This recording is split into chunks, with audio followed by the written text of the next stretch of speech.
मैं डॉक्टर लक्ष्मी नारायण, प्रवक्ता इतिहास, राजकीय मॉडल संस्कृति वरिष्ठ माध्यमिक विद्यालय ततारपुर इस्तमुरार, रेवाड़ी, हरियाणा, आप सभी विद्यार्थियों का इस व्याख्यान में स्वागत करता हूं। आज के अपने अध्याय का नाम है महात्मा गांधी और राष्ट्रीय आंदोलन। आज का अपना उपविषय है 1935 से 1947 तक गांधी जी के नेतृत्व में राष्ट्रीय आंदोलन। अर्थात विद्यार्थियों, हम इस व्याख्यान में 1935 के गवर्नमेंट ऑफ इंडिया एक्ट से लेकर के 15 अगस्त 1947 भारत की आज़ादी तक के राष्ट्रीय आंदोलन की विभिन्न घटनाओं और योजनाओं को पढ़ेंगे। जैसा कि विद्यार्थियों हम जानते हैं, पृथक निर्वाचन प्रणाली के ऊपर विवाद होने पर गांधी जी द्वितीय गोलमेज सम्मेलन बीच में ही छोड़कर भारत वापस आ गए थे और ब्रिटिश सरकार ने एक तरफा फैसला लेते हुए मुसलमानों, सिखों, ईसाइयों की भांति दलित वर्ग को भी अल्पसंख्यक करार देते हुए पृथक रूप से प्रतिनिधित्व दिया। गांधी जी ने इस निर्णय का विरोध किया क्योंकि ये हिंदू समाज में एक फूट थी और 20 सितंबर को आमरण अनशन पर बैठ गए। गांधी जी उस समय पूना जेल में थे। पूरे देश में हलचल शुरू हो गई, उपवास और प्रार्थनाएं की गई। मदन मोहन मालवीय, एमसी रजा, BR अम्बेडकर जी ने सक्रिय होकर इस समस्या का हल निकालने का प्रयास किया और अंत में 24 सितंबर 1932 को गांधी जी और डॉक्टर अम्बेडकर के बीच एक समझौता हो गया। इस समझौते के अनुसार दलित वर्गों में पृथक निर्वाचन मंडल की बात समाप्त कर दी गई तथा इस स्थान पर सामान्य सीटों में आरक्षण दिया गया। ब्रिटिश सरकार ने दलितों के लिए 71 सीटें आरक्षित की थी, उसकी जगह इस समझौते में 147 सीटें कर दी गई और इस तरह से पूना समझौते के तहत हिंदू समाज को बांटने का ब्रिटिश षड्यंत्र का अंत हो गया। इस तरह से भारतीय समाज को बांटने का ब्रिटिश षड्यंत्र का अंत हो गया। विद्यार्थियों, साइमन कमीशन की रिपोर्ट तथा गोलमेज सम्मेलनों के बाद ब्रिटिश सरकार ने भारतीयों को प्रशासन में भागीदारी के लिए 1935 का अधिनियम पारित किया, जिसे गवर्नमेंट ऑफ इंडिया एक्ट 1935 कहा जाता है। इस गवर्नमेंट ऑफ इंडिया एक्ट में प्रमुख बातें क्या थी, एक बार नजर डालते हैं विद्यार्थियों। पहला, इस अधिनियम में केंद्र में एक संघ की स्थापना का प्रावधान था, यानी कि ब्रिटिश प्रांत और भारतीय राज्यों को मिलाकर के एक संघ की स्थापना की जाएगी। इस तरह से ब्रिटिश प्रांत और भारतीय राज्यों को मिलाने की बात कही गई थी। केंद्र में दोहरे शासन की व प्रांतों में स्वायत्त शासन की स्थापना की गई। 1919 के एक्ट में प्रांतों में दोहरा शासन था, अब प्रांतों में पूर्ण स्वायत्तता भारतीयों को दे दी गई थी और केंद्र में अब दोहरा शासन लागू किया गया था। 1935 में नए गवर्नमेंट ऑफ इंडिया एक्ट में सीमित प्रातिनिधिक शासन व्यवस्था का आश्वासन व्यक्त किया गया था और उसी के आधार पर 2 साल बाद सीमित मताधिकार के आधार पर भारत में चुनाव हुए, जो 1937 के चुनाव कहलाते हैं। इन चुनावों में कांग्रेस को जबरदस्त सफलता मिली, अर्थात मुस्लिम लीग की बजाय कांग्रेस अधिक से अधिक प्रांतों में जीती। आइए एक बार देखते हैं चुनाव परिणाम। 1937 के ये चुनाव परिणाम हमारे सामने है विद्यार्थियों। 1937 के चुनाव परिणामों में 11 में से 8 प्रांतों में कांग्रेस के प्रधानमंत्री सत्ता में आए, जो ब्रिटिश गवर्नर की देखरेख में काम करते थे।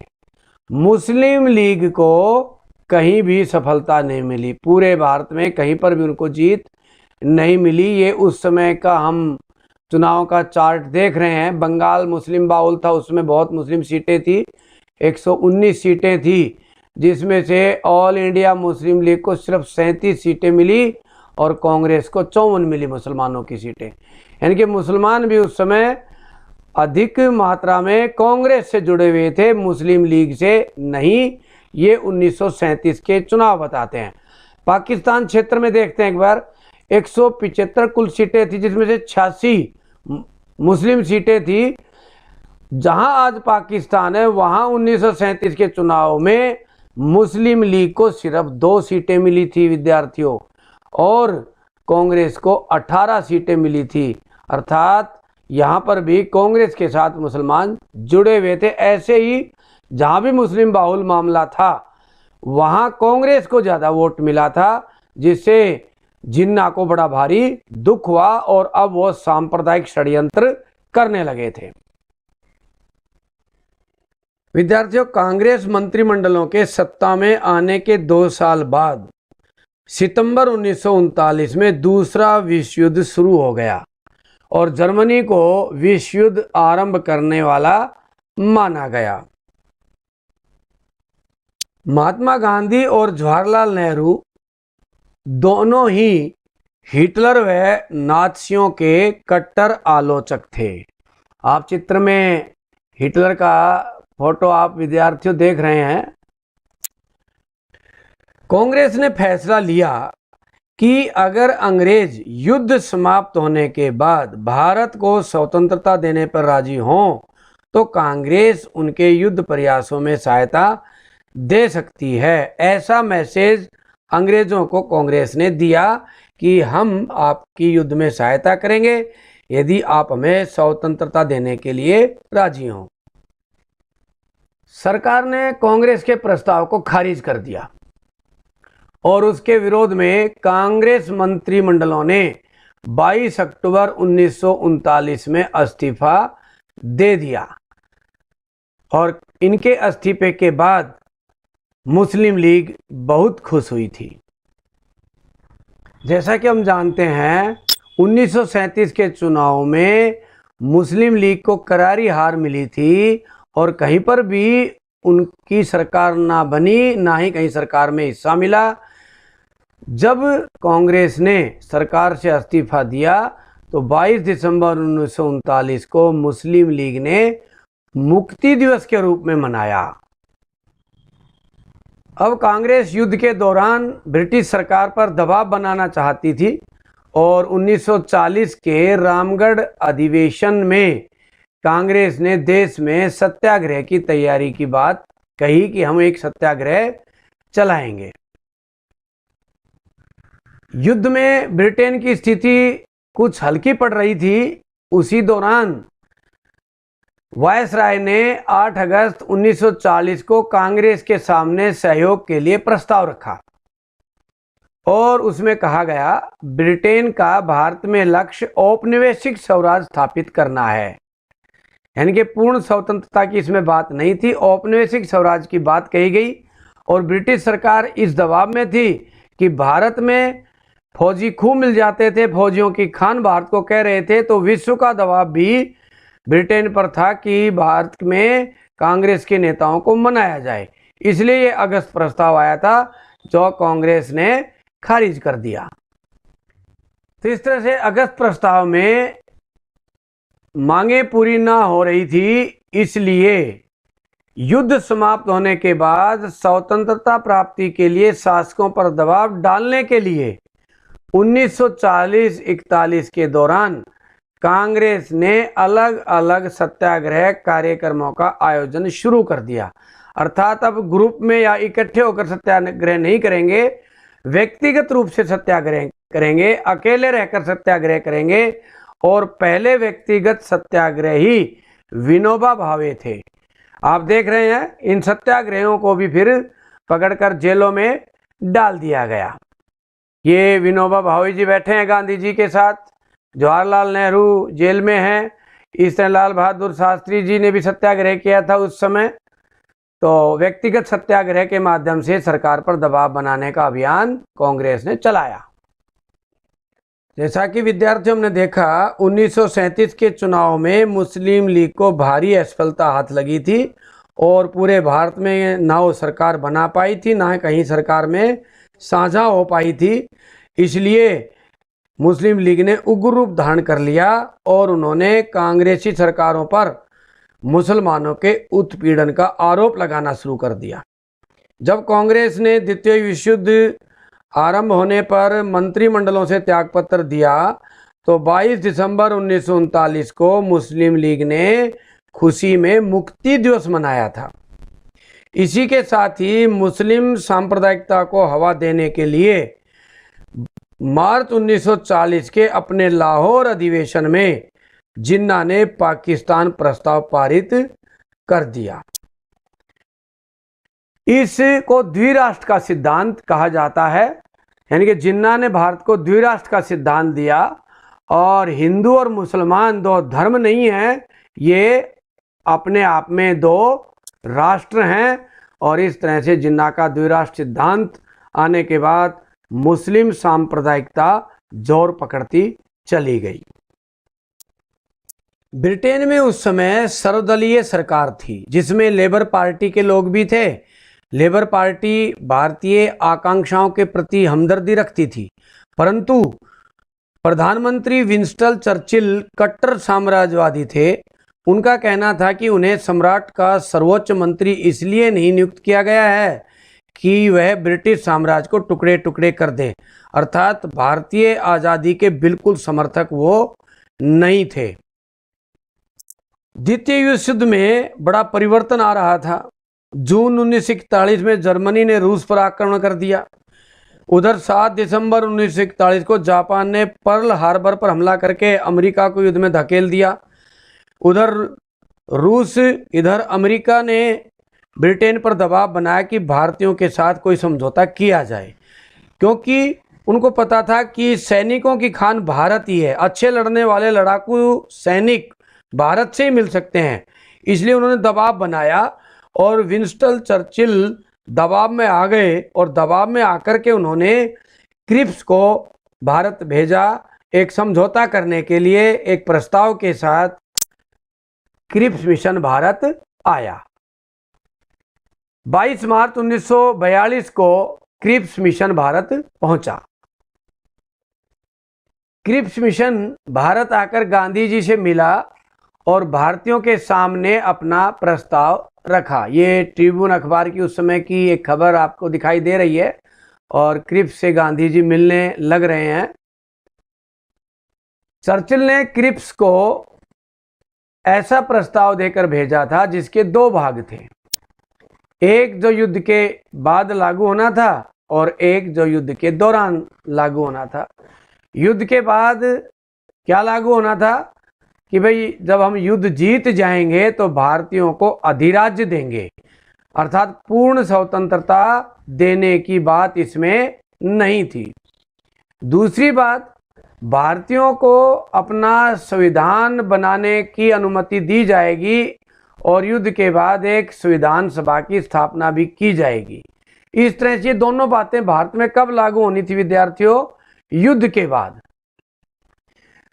युद्ध काल के क्या प्रस्ताव थे? युद्ध के दौरान वे संविधान सभा के निर्माण तक भारत की रक्षा, नियंत्रण और निर्देशन का अधिकार ताज के पास ही रहेगा, यानी कि ब्रिटिश सरकार ही चलाएगी। भारतीयों को युद्ध परिषद में शामिल किया जाएगा और इस तरह से भारतीयों को सीधा स्पष्ट संदेश दिया गया कि आप युद्ध में शामिल होइए। वर्तमान में जीतने के बाद हम आपको आज़ादी, अधिराज्य देंगे और संविधान सभा की अनुमति देंगे। गांधी जी ने क्रिप्स प्रस्ताव को ठुकरा दिया। उन्होंने इस प्रस्ताव को दिवालिया बैंक के नाम भविष्य की तिथि में भुनने वाला चेक का, अर्थात दिवालिया बैंक कौन? ब्रिटेन। और जीतने के बाद वो कुछ देने की बात कर रहे हैं तो उसने कहा कि दिवालिया बैंक के नाम भविष्य की तिथि में भुनने वाला चेक। कांग्रेस ने कहा यदि ब्रिटिश सरकार युद्ध में समर्थन चाहती है तो उसे अपनी कार्यकारी परिषद में किसी भारतीय को एक रक्षा सदस्य के रूप में नियुक्त करना चाहिए, जो बात अस्वीकार कर दी गई और इस तरह से क्रिप्स मिशन असफल हो गया। परंतु विंस्टन चर्चिल को इस बात पर खुशी थी, क्योंकि उसने क्रिप्स को रूस और अमेरिका के दबाव में भारत में भेजा था। वो नहीं चाहते थे इस तरह के किसी प्रस्ताव को। इस तरह से ये क्रिप्स मिशन असफल होकर वापस लौट गया। क्रिप्स मिशन की विफलता के बाद महात्मा गांधी ने ब्रिटिश शासन के खिलाफ अपना तीसरा बड़ा आंदोलन छेड़ने का फैसला लिया। 7 अगस्त 1942 को बंबई में अखिल भारतीय कांग्रेस कमेटी की बैठक शुरू हुई। इस बैठक में वर्धा में पास किए भारत छोड़ो प्रस्ताव का अनुमोदन कर दिया गया और साथ ही गांधी जी को अहिंसक संघर्ष छोड़ने की मंजूरी दे दी। 8 अगस्त को भारत छोड़ो प्रस्ताव पारित हो गया और इस तरह से पूरे भारत में भारत छोड़ो आंदोलन का आगाज कर दिया गया। गांधी जी ने कहा, मैं स्वतंत्रता से कम किसी भी वस्तु से संतुष्ट नहीं होऊंगा। हम करेंगे या मरेंगे। अर्थात इस तरह से डू और डाई ये आंदोलन चला, यानी कि करेंगे या मरेंगे, या तो आज़ादी मिल जाएगी या हम मर जाएंगे। इस तरह से आंदोलन शुरू हुआ। उसी रात गांधी जी और अनेक नेताओं को गिरफ्तार कर लिया गया। कांग्रेस को भी एक गैर कानूनी संगठन घोषित कर दिया गया और इस तरह से प्रमुख नेताओं को गिरफ्तार कर लिया गया और कांग्रेस पर प्रतिबंध लगा दिया। आंदोलन ज्यादा ना फैले, लोगों को खबरें ना मिले, इसलिए ब्रिटिश सरकार ने प्रेस पर भी प्रतिबंध लगा दिया। आरंभ में तो कुछ अखबारों में ये खबरें छपी थी, इनमें देखिए क्रिप्स पर, परंतु बाद में इन पर सब पर प्रतिबंध लगा दिया गया और किसी भी प्रकार की आंदोलन की खबर अखबार में नहीं छपेगी। पूरे भारत में आंदोलन चल पड़ा। लोगों ने जगह जगह इकट्ठे होकर के ब्रिटिश सरकार के खिलाफ नारेबाजी की, ब्रिटिश सरकार का विरोध किया अहिंसक तरीके से और कहीं कहीं पर ब्रिटिश वस्त्रों की होलियां जलाई गई।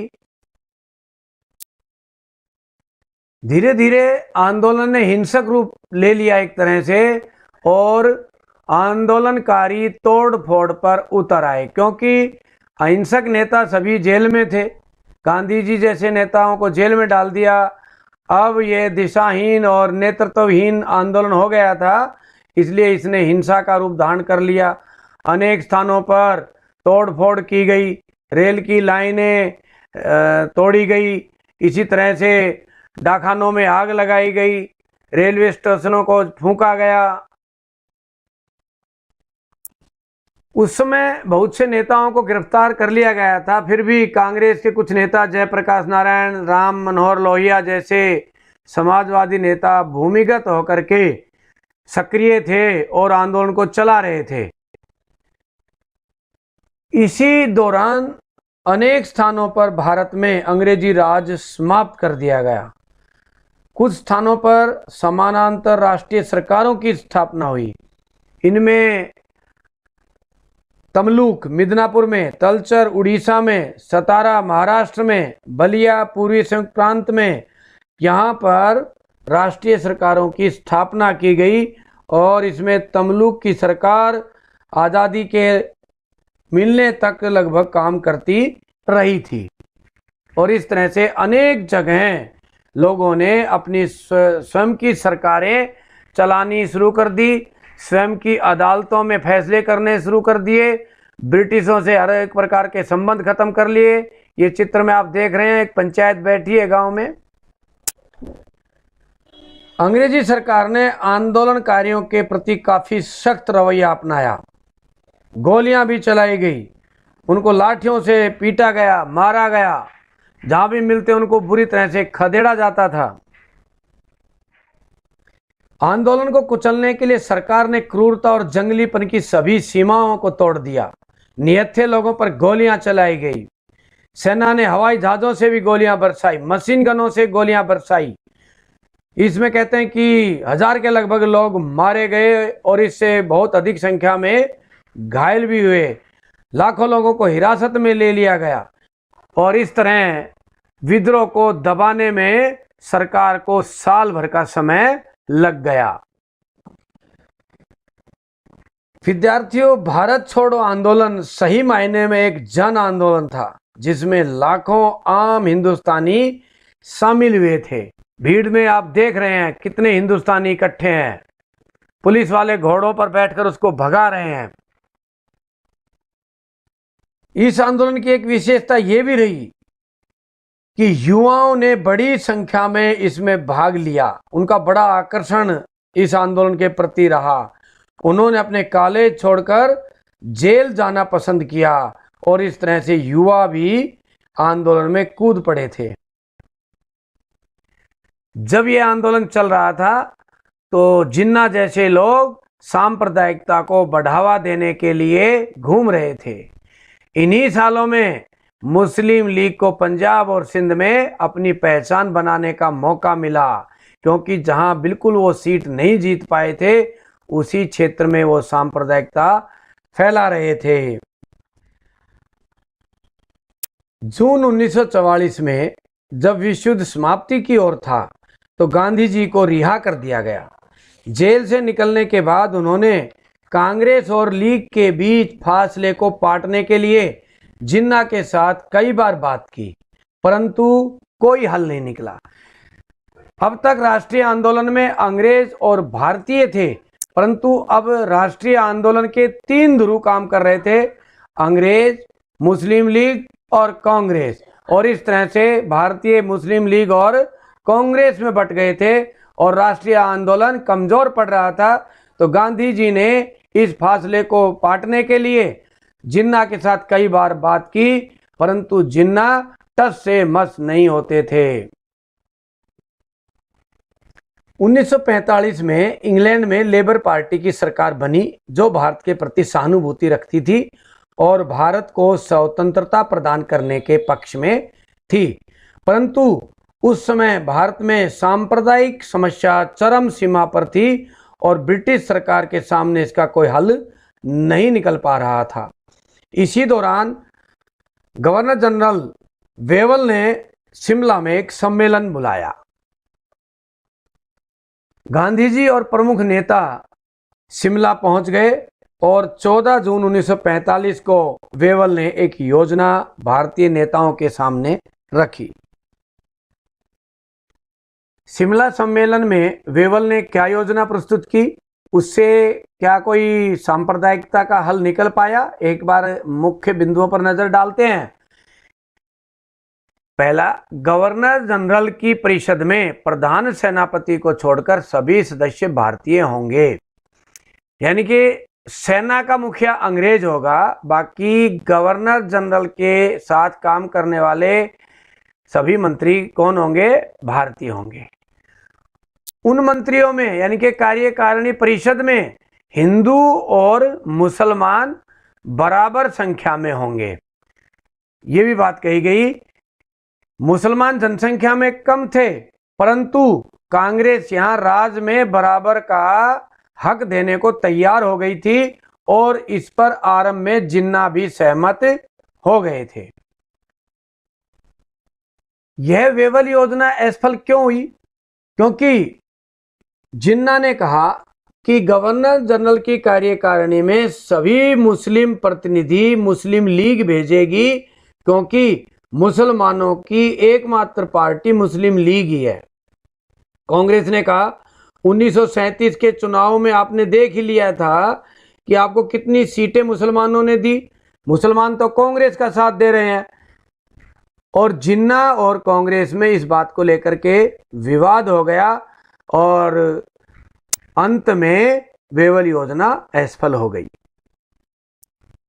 द्वितीय विश्व युद्ध के समाप्त होने के बाद भारत में 1946 में प्रांतीय विधानमंडलों के चुनाव हुए। चित्र में देख रहे हो वोटिंग का सीन। इन चुनाव में विद्यार्थियों जिन्नाबाजी मार गए थे। सांप्रदायिकता का जो बढ़ावा उन्होंने दिया 1937 के चुनाव के बाद, उसके परिणाम निकल आए थे और 509 प्रांतीय आरक्षित सीटों में से जिन्ना ने 442 सीटें जीत करके भारी जीत हासिल कर ली और इस तरह से जिन्ना को भारी बहुमत मिल गया। और अब ये सिद्ध हो गया कि सांप्रदायिकता को हवा देने से मुस्लिम लीग मजबूत होती है और आगे आगे जिन्ना का साहस बढ़ता चला गया। वो सांप्रदायिकता को बढ़ावा देते चले गए।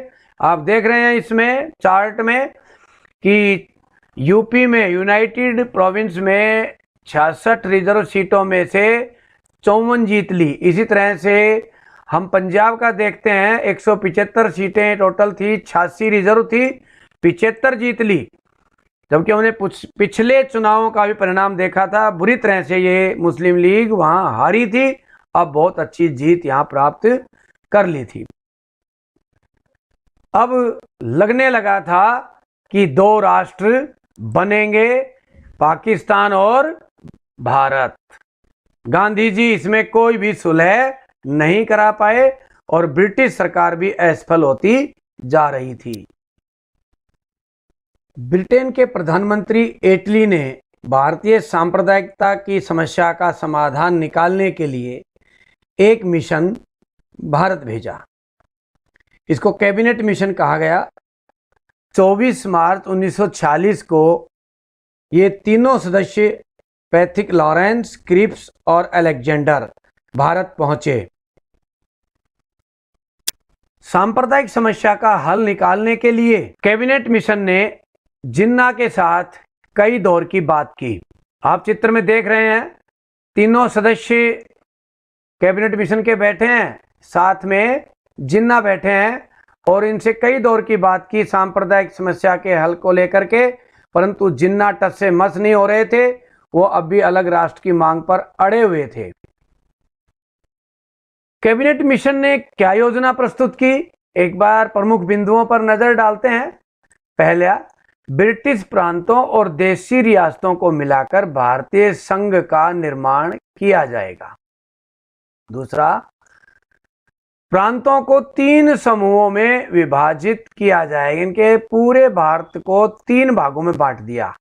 ए समूह में मद्रास, बंबई, संयुक्त प्रांत, मध्य प्रांत, बिहार और उड़ीसा होंगे। बी समूह में पंजाब, उत्तर पश्चिम सीमा प्रांत व सिंध होंगे। सी समूह में बंगाल और असम होंगे और ये सब अपने अपने अलग अलग संविधान बनाएंगे, ऐसा इसमें कहा गया। सांप्रदायिक प्रश्नों का निर्णय हिंदू और मुसलमानों के अलग अलग बहुमत से होगा। देशी रियासतों को भारतीय संघ में मिलने और ना मिलने का अधिकार होगा। अर्थात भारतीय राजा भारतीय संघ में मिले या ना मिले, अपना अलग देश बना ले, उनकी अपनी मर्जी होगी।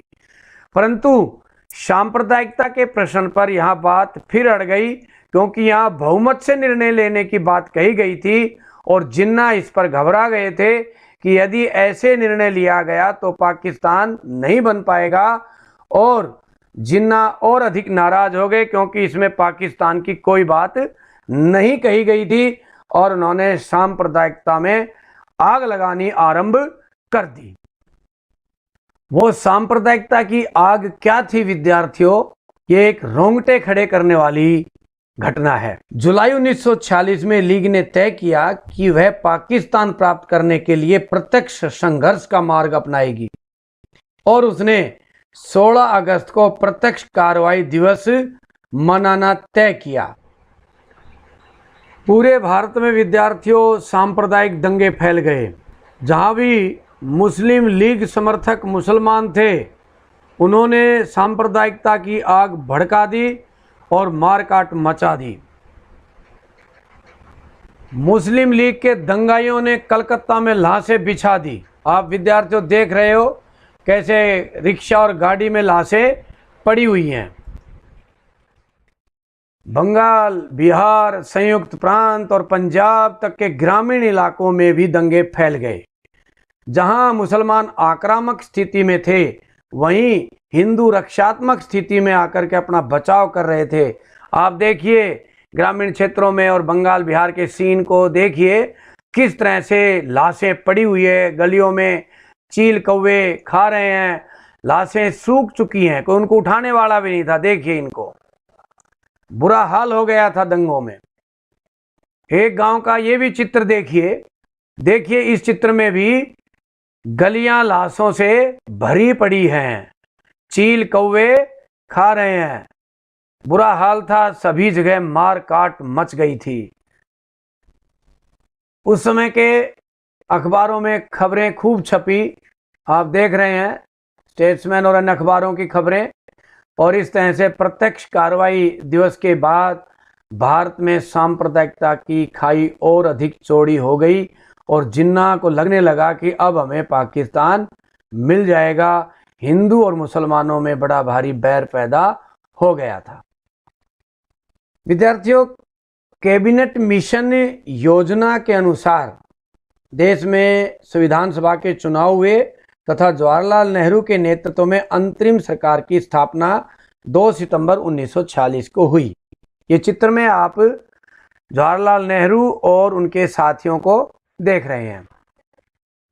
प्रारंभ में मुस्लिम लीग सरकार में शामिल नहीं हुई, परंतु बाद में विचार करने के बाद सरकार के काम में रोड़ा अटकाने के उद्देश्य से सरकार में शामिल हो गई और इस तरह से कांग्रेस और लीग में इस अंतरिम सरकार में भी खींचातानी होती रही और ठीक से कार्य नहीं कर पाई थी।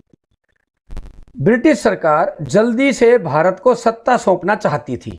इस उद्देश्य से प्रधानमंत्री एटली ने 20 फरवरी 1947 को घोषणा की कि ब्रिटिश सरकार जून 1948 तक सत्ता का हस्तांतरण कर देगी। इसी बीच 24 मार्च 1947 को वेवल के स्थान पर माउंटबेटन भारत के वायसराय बनकर आए। ये चित्र में आप देख रहे हैं माउंटबेटन, ये इधर खड़े हैं, ये गांधी जी के साथ माउंटबेटन, ये नेहरू जी के साथ माउंटबेटन। सांप्रदायिक समस्या को लेकर के उन्होंने कई प्रयास किए। देखिए चित्र में नेहरू जी बैठे हैं, इधर जिन्ना बैठा है, दोनों को बैठा करके सांप्रदायिक समस्या का हल निकालने के लिए माउंटबेटन ने कई प्रयास किए, परंतु असफल रहे। अंत में माउंटबेटन ने ऐलान कर दिया कि ब्रिटिश भारत को स्वतंत्रता दे दी जाएगी, लेकिन उसका विभाजन भी होगा। विद्यार्थियों, कांग्रेस आरंभ में विभाजन के बिल्कुल पक्ष में नहीं थी। गांधी जी ने तो यहां तक भी कहा था कि देश का विभाजन उनके मृत शरीर पर होगा, परंतु कोई हल ना निकलता देख करके कांग्रेस भी झुकती चली गई। कांग्रेस का निष्कर्ष था कि लीग के बिना शेष भारत को अधिक शक्तिशाली और संगठित बनाना ही भारत के लिए उत्तम होगा। 3 जून 1947 को माउंटबेटन ने विभाजन की योजना प्रस्तुत की, जिसे भारत के सभी दलों ने मान लिया। इसके अनुसार ब्रिटिश भारत को 2 स्वतंत्र राज्य भारत और पाकिस्तान में विभाजन करना था। इस तरह विद्यार्थियों, भारत के 2 टुकड़े हो गए, भारत और पाकिस्तान। दोनों की अलग अलग संविधान सभाएं होंगी, दोनों ही संपूर्ण प्रभुता संपन्न देश होंगे, ऐसी घोषणा कर दी गई और माउंटबेटन योजना भारत में लागू कर दी गई। 14 अगस्त 1947 को पाकिस्तान को आज़ाद कर दिया गया।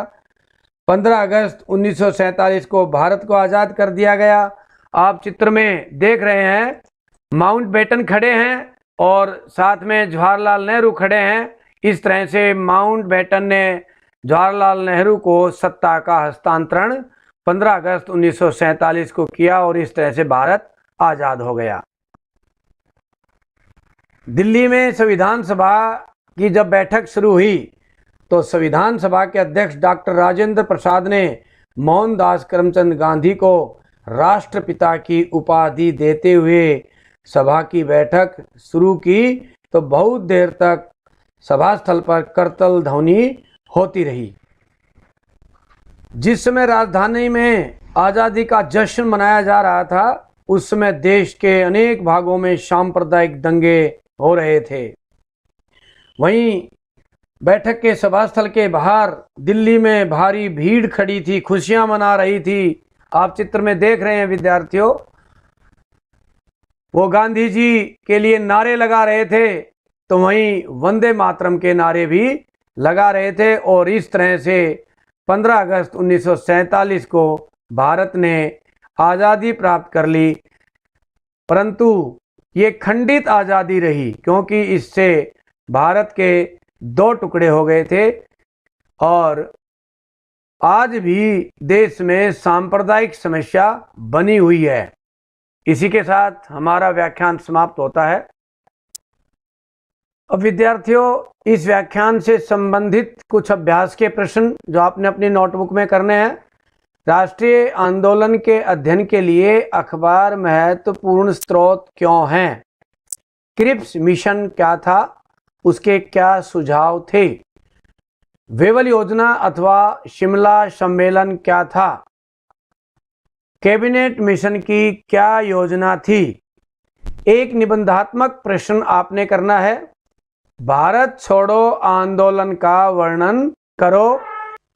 इसी के साथ आज का व्याख्यान समाप्त होता है। आप सभी का बहुत बहुत धन्यवाद।